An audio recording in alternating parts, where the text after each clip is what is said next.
વડોદરાના સાવલી તાલુકાના લામડાપુરાની પ્રાથમિક શાળાને ગ્રામજનોએ તાળાબંધી કરી। શાળાના મુખ્ય દ્વાર પર ગ્રામજનોએ કરી તાળાબંધી કરતા ચકચાર। ગ્રામ પંચાયતના પરિસરમાં વિદ્યાર્થીઓને શિક્ષણ લેવા મજબૂર બન્યા। વડોદરા જિલ્લાના સાવલી તાલુકાના રામરાપુરા ગામની પ્રાથમિક શાળાના આચાર્ય વિરોધ આક્ષેપ સાથે ગ્રામજનો દ્વારા તાલાબંધી કરવામાં આવી હતી। શાળામાં અભ્યાસ કરતા વિદ્યાર્થીઓ માટે ગ્રામજનોએ વારંવાર આચાર્યની બદલી કરવા શિક્ષણ વિભાગને જાણ કરવા આવી હતી। તેમ છતાં કોઈ નિરાકરણ ન આવતા ગ્રામજનોએ પ્રાથમિક શાળાના મુખ્ય દ્વાર પર તાળું મારી દીધું હતી।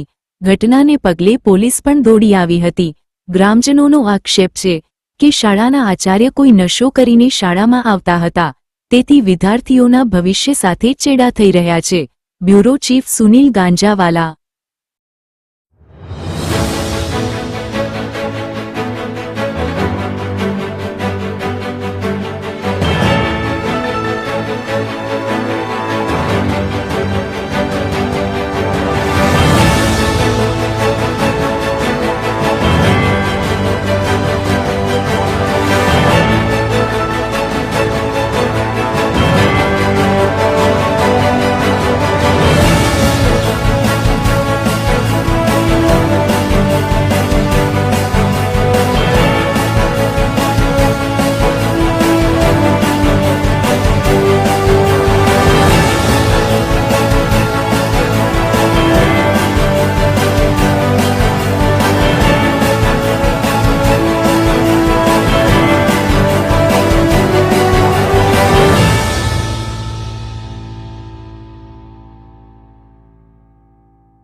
पूरा गाम में प्राथमिक शाला में शिक्षकनी बदली करवा माटे गामजनों बधा समस्त एवं कहे छे कि थोड़ुंक शिक्षण में प्रॉब्लम आवे छे बधुं, एटले अमनी बदली करवा माटे गामजनों अने शिक्षकों पण बधाई सहमत छे।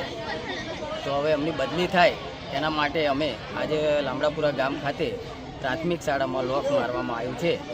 ते अत्यारे छोकरा बधा पंचायत में अमे बेसाड़ेला छे, ज्यां सुधी निकाल नहीं आवे त्यां सुधी अमे स्कूल नो गेट अने खोलवा देवामां नहीं आवे। आपनुं नाम? उपेन्द्र कुमार रमणभाई परमार, सरपंच वती शारदाबेन रमणभाई परमार, एमनो पुत्र।